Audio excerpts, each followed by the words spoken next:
वार्ता में हमारे मीडिया प्रभारी श्री जोगेंद्र सिंह जी, भारतीय जनता पार्टी के प्रवक्ता श्री अभय सिंह जी और इस पत्रकार सम्मेलन में आए सभी हमारे पत्रकार मित्रों, इस पत्रकार सम्मेलन में आप सबका हार्दिक अभिनंदन, स्वागत।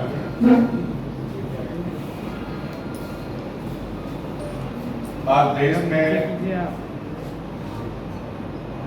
वंशवाद, जातिवाद और एनजीओ और टुकड़े टुकड़े गैंग के नाम पर राजनीति करने वाले Congress party, Sapa, RJD, JMM, आप पार्टी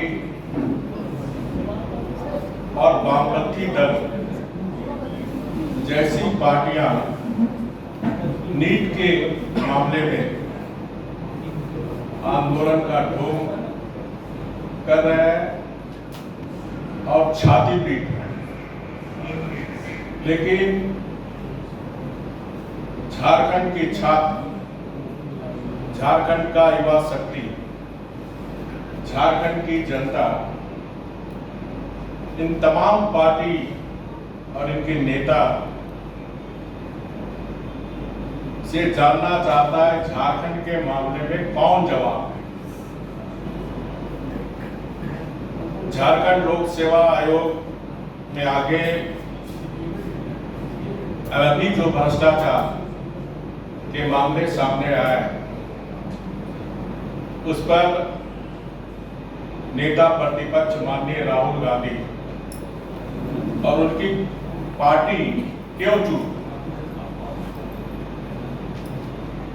वे झारखंड में अपने जिम्मेदारी से इस्तीफा क्यों नहीं मांगे? जिम्मेदारों से इस्तीफा क्यों नहीं मांगे? झारखंड में एक साथ 10 प्रतियोगिता परीक्षा को स्थगित करने का रिकॉर्ड है। अन्य राज्यों में भी पेपर लीक इस तरह की घटना हो रही है, लेकिन मेरा मानना अगर देश के पैमाने पर हम देखें तो झारखंड पेपर लीक हो, चाहे एग्जामिनेशन में अनियमितता हो, झारखंड का नंबर पहला है। और इस तरह झारखंड के युवाओं के साथ यह कूट बाजार है।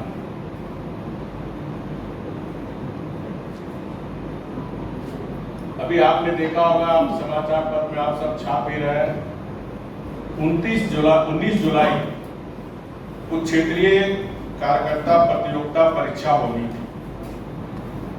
कई छात्रों का परीक्षा खत्म होने के बाद प्रवेश पत्र डाउन करने का लिंक मिला। अब जैसे आप कल एग्जाम है, रात में 11 बजे 12 बजे उनको ईमेल, अब छात्र कैसे पहुंच सकते? संथाली भाषा के प्रश्न पत्र में भी 100 में से 40 से अधिक प्रश्न पाठ्यक्रम से बाहर पूछे।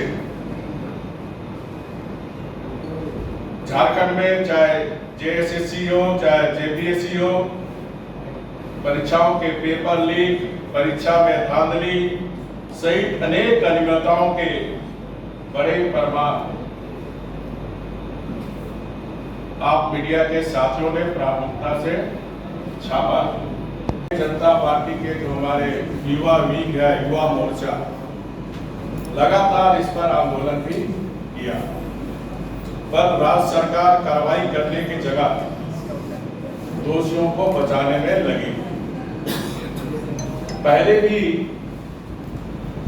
इन 6.5 साल के अंतरकाल को देखे तो राज्य सरकार बिना तैयारी के आनंद फानन में आयोजित की गई उत्पाद सिपाही भर्ती परीक्षा के दौर में 12 हमारे आदिवासी मूलवासी झारखंडी युवाओं की असमय मृत्यु हुई और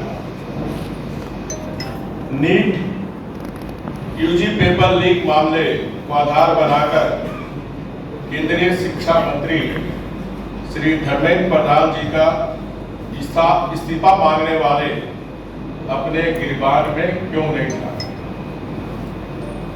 जो लोग उनका इस्तीफा मांग रहे हैं उन्हें झारखंड सरकार के द्वारा युवकों के साथ किए जा रहे अन्याय को एक बार देख लेना चाहिए।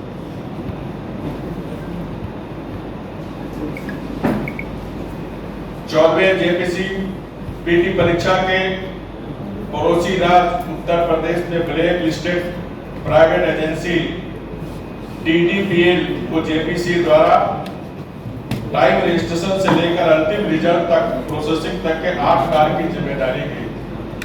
ये भी आप समाचार पत्र के साथियों ने इसको भी उजागर करने का काम किया, इसमें मीडिया को बहुत बहुत धन्यवाद। मेरी जानकारी में इस एजेंसी को झारखंड में 2025 में JSSC द्वारा भी ब्लैक लिस्ट किया गया, जब झारखंड में ऑलरेडी JSSC के एग्जाम में इसको ब्लैक लिस्टेड कर दिया गया। इसके बावजूद भी JPSC में कैसे काम मिला, और इसीलिए भारतीय जनता पार्टी पूरे मामले की CBI से जांच की मांग करती है।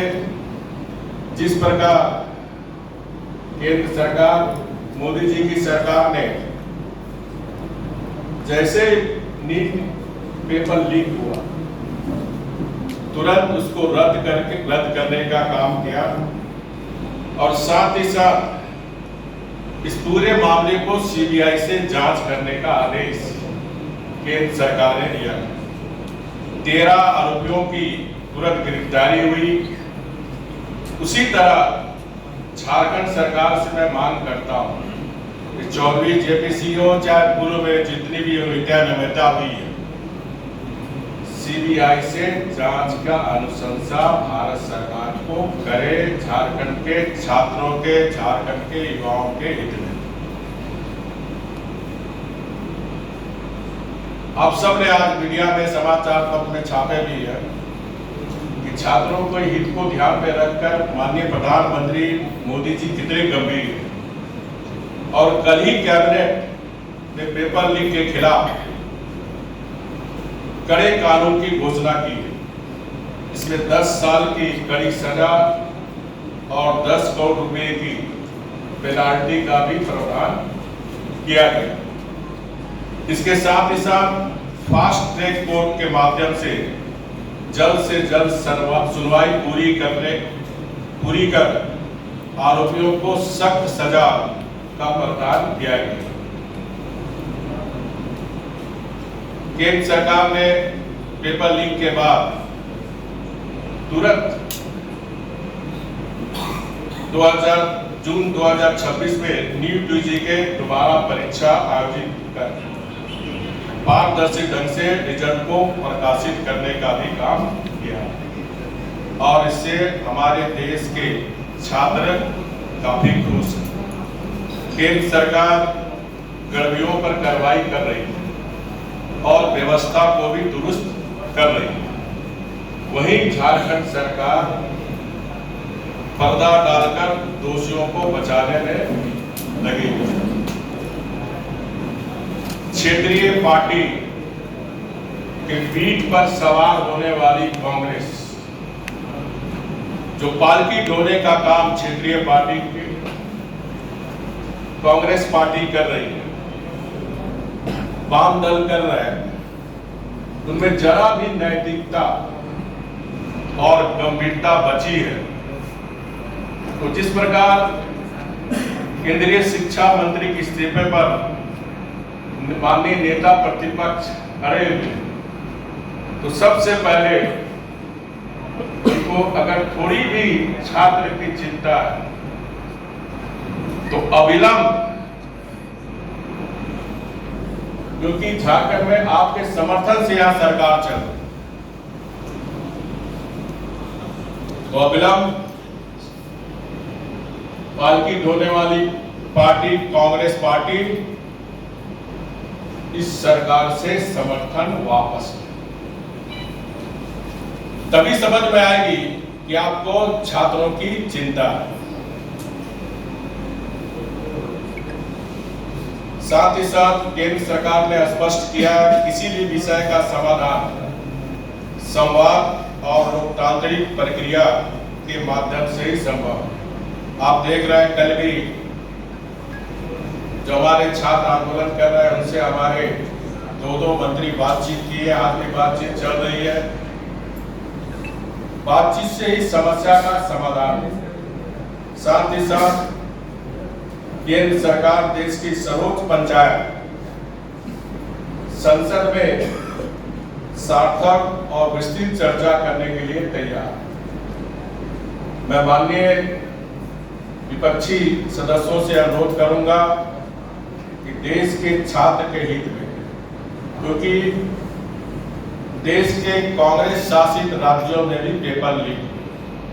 आपको याद होगा राजस्थान में भी जब माननीय गहलोत जी मुख्यमंत्री थे उस समय ही पेपर लीक।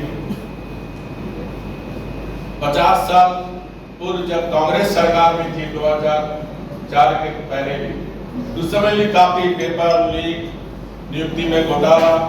तो ऐसी परिस्थिति में देश के छात्र के हित में चाहे सत्ता पक्ष हो विपक्ष सार्थक बहस करके, ताकि भविष्य में किसी राज्य और किसी देश में इस तरह की पेपर लीक की घटना या भर्ती नियमावली में किसी तरह की गड़बड़ी ना हो।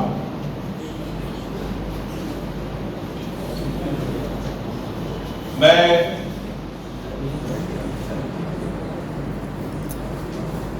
और मेरी पार्टी का सवाल माननीय नेता प्रतिपक्ष श्री राहुल गांधी जी जिस तरह नीट के मामले में हमारे जो 21 बच्चे सुसाइड किए, वहां गांधी घाट में गए थे, लेकिन झारखंड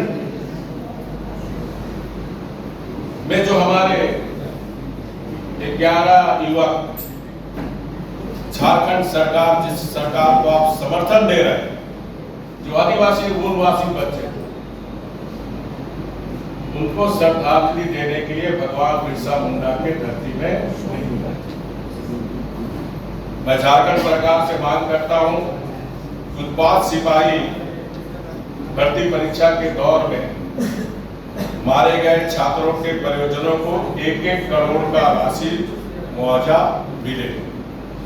साथ ही साथ मैं देश के सभी छात्र छात्राओं से आग्रह करता हूं, किसी भी राजनीतिक दुष्पावे में ना आए, अपने उज्जवल भविष्य, शिक्षा और करियर को सर्वोच्च प्राथमिकता दें और लोकतांत्रिक और शांतिपूर्ण तरीके से अपनी बात रखें।